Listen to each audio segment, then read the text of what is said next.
নেই।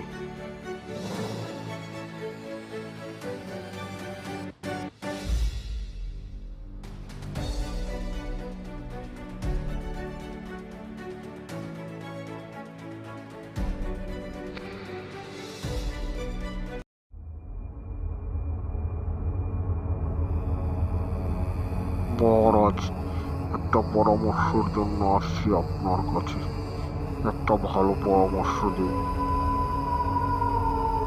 বক ভাই, তা তোমাকে কি পরামর্শ দিতে হবে ভাই? তুমি আমাকে সিংহ মহারাজের কাছে দুষ্টু জিনটি সম্পর্কে সবকিছু বলতে থাকেন এবং সবকিছু বলার পর সিংহ মহারাজ বাঘকে একটি পরামর্শ দেন এবং সেই পরামর্শ অনুসারে কাজ করেন